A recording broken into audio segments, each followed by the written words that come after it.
Qual é o orixá regente do ano de 2026? A pergunta não é complexa, mas vários pais e mães de santo podem responder de formas diferentes.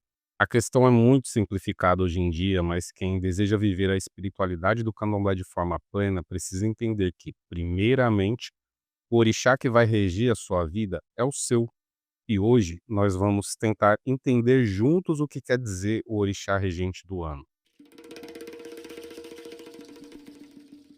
Eu sou o Ogan Leandro e você está no podcast Jack Alon, um espaço do Farol Ancestral, uma comunidade que traz para você diversas informações sobre espiritualidade ligada ao nosso candomblé. Certa vez eu perguntei para uma tia minha qual ia ser o orixá regente do ano e ela me respondeu: Candomblé virou astrologia agora? Foi uma lapada, ela deu, foi risada, mas me deu um ensinamento que se completou anos mais tarde. Ali ela me explicou que o orixá que rege a minha vida é o meu orixá, mas que todo ano existe fim de ciclo, início de ciclo, renovação e um monte de coisa que acontece na nossa vida espiritual e por isso é importante fazer um jogo e ver quais são as orientações para o próximo ano. Nós somos seres humanos diferentes, que vivem vidas diferentes, temos origens diferentes e matematicamente temos caminhos diferentes a seguir, com desafios diferentes, com base nas decisões diferentes que nós tomamos. E temos bênçãos diferentes com base no comportamento diferente que apresentamos. Logo, não dá para generalizar. A consulta a qualquer tipo de oráculo é personalizada conforme a hierarquia na qual ela ocorre. Pode-se fazer um jogo a respeito de uma nação, por exemplo? Pode. Não vejo por que não, mas é preciso considerar que isso vai se hierarquizando e se personalizando conforme a funila. Joga-se para ver o que vai acontecer no mundo em geral, depois leva isso para uma nação específica, um grupo geográfico em especial, uma comunidade pontualmente, até chegar no indivíduo de forma personalizada. A função desse jogo é dar orientações para esse indivíduo, para que ele entenda os caminhos que ele pode percorrer e os cuidados que ele precisa tomar para ter um ano favorável, com base nas influências que ele pode ter das orientações gerais para todos os níveis hierárquicos até chegar nele. É uma consulta que não deve buscar simplesmente um nome de uma divindade ou qualquer coisa que seja, somente para associar arquétipos ao que pode acontecer no ano. Ela deve buscar orientações para atravessar positivamente o tempo que vem. Na Nigéria, por exemplo, essa estrutura é seguida de uma forma mais consciente do que aqui no nosso candomblé.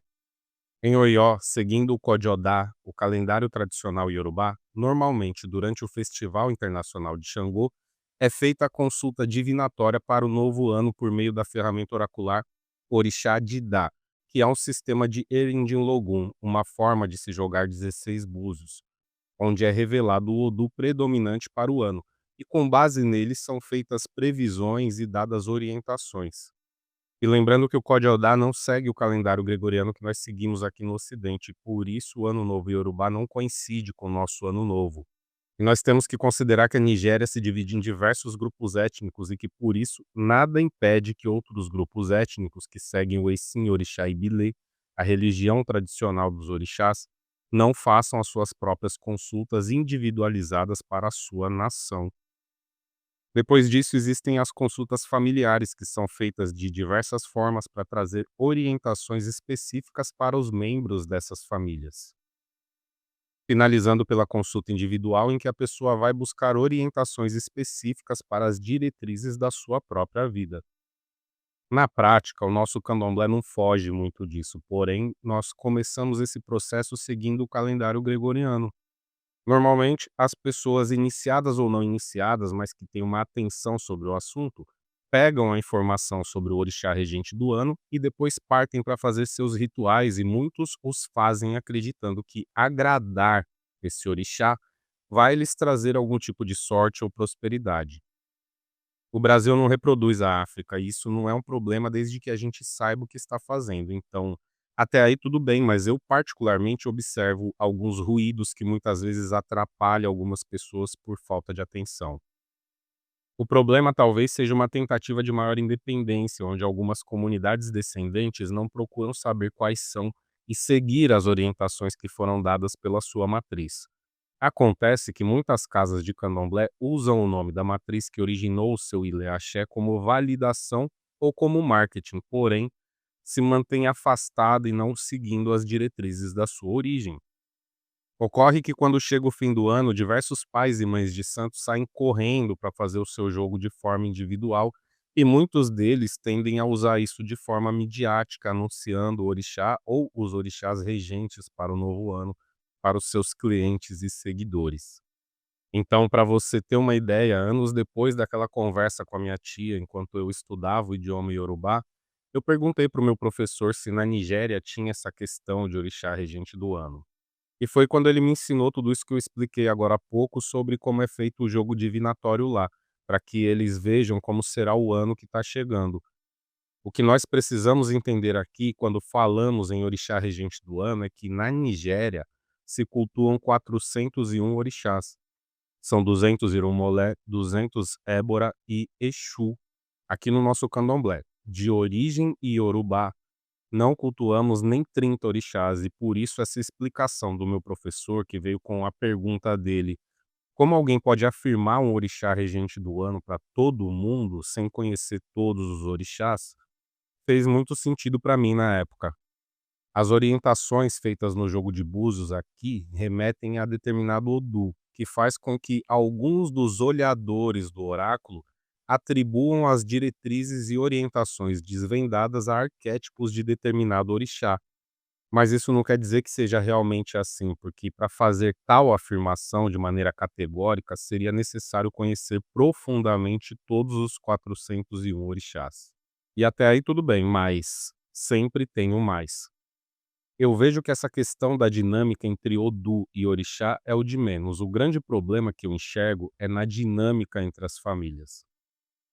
Ninguém no candomblé é filho de chocadeira, todo mundo saiu de algum lugar. Hoje em dia, tá na moda usar a palavra ancestralidade, mas muitas pessoas ou não entendem o que isso quer dizer, ou tapam os olhos por algum tipo de conveniência.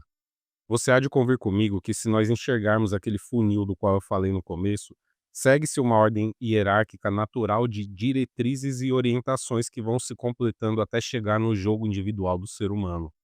Quando a gente enxerga dessa forma hierarquizada, fica mais fácil entender por que que pessoas diferentes anunciam diferentes orixás como regentes do ano, o que também torna coerente cada raiz, cada matriz do candomblé fazer essa leitura personalizada para a sua comunidade e casas descendentes. Se há uma quebra dessa hierarquia quando o pai ou mãe de santo ignora o resultado dos jogos divinatórios que foram feitos anteriores ao dele, até chegar lá na matriz da sua raiz do candomblé, é possível que dele em diante haja incongruências. Dessa forma, há grandes chances daquela previsão e orientações desvendadas por essa pessoa não baterem no final do ano, quando os indivíduos que acreditaram no seu jogo fizeram um balanço do seu ano e confrontaram com a informação que foi dada no começo do ano. Por sorte de alguns, a maioria das pessoas não faz essa análise no fim do ano, então passa batido e pode haver um novo equívoco no próximo ano. E talvez o mais grave nisso tudo seja que, quando se quebra essa cadeia de correspondência com as casas ascendentes, quem faz isso está desrespeitando a sua ancestralidade, a sua raiz, a fonte de onde vem o seu axé, o axé da sua casa. Eu falei sobre isso tudo de uma forma resumida num vídeo curto e da mesma maneira como acontece quando eu falo sobre esse assunto com algumas pessoas, surgiram comentários interessantes. Essa troca de ideias é muito importante, principalmente para tentarmos entender onde acontecem as quebras do ordenamento tradicional. Hoje em dia é muito comum que pessoas que estão trilhando o seu caminho pela espiritualidade buscarem conteúdo na internet, mas infelizmente nem toda pessoa que tem centenas de milhares de seguidores e fala sobre candomblé nas redes sociais tem vivência e propriedade para falar sobre candomblé de uma forma aprofundada. Por isso que é sempre importante você buscar saber quais são as origens da pessoa que você segue. Como eu já falei antes, ninguém é filho de chocadeira, todo mundo é filho de alguém no candomblé. E da mesma forma sobre o que é chamado hoje de cultos tradicionais iorubá. Temos uma infinidade de brasileiros se apresentando como sacerdotes e sacerdotisas de culto africano. E eu nem vou discutir capacidades de ninguém, porém, o que é preciso entender é que o candomblé é uma religião com origem africana, mas não é africana. São culturas diferentes, com realidades diferentes que se desenvolveram de formas diferentes por causa de um recorte cultural, o que fez com que os nossos antepassados e ancestrais precisassem adaptar e reorganizar muita coisa para que o candomblé sobrevivesse. E por isso não dá nem para quem pratica o culto de lá dizer que nós estamos errados aqui, e nem quem pratica o culto daqui desmerecer o culto de lá. É preciso ter sabedoria para separar o que precisa ser separado e aproveitar o que pode ser aproveitado. Sendo assim, tá tudo bem uma casa anunciar um orixá ou um Odu como uma referência simbólica para o ano. O problema é tratar isso como uma verdade universal.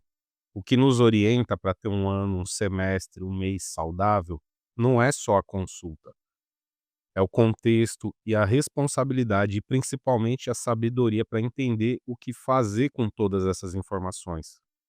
E se essa conversa te ajudou a organizar esse tema melhor na sua mente e te fez ter uma visão mais abrangente do assunto, sintonize essa energia comigo no Farol Ancestral acessando o nosso site na descrição desse episódio e lendo o artigo completo sobre esse assunto.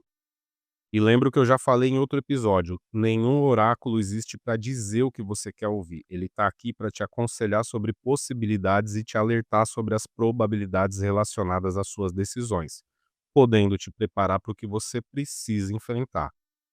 Quem não faz pergunta, dorme com a dúvida. Se eu não tivesse feito perguntas durante toda a minha vida, eu não teria chegado a toda essa conclusão. Então, se algo não ficou claro para você, me manda suas dúvidas ou sugestões pelas redes sociais da nossa comunidade e não esquece de responder a enquete e deixar nos comentários qualquer observação que você queira fazer sobre esse nosso assunto.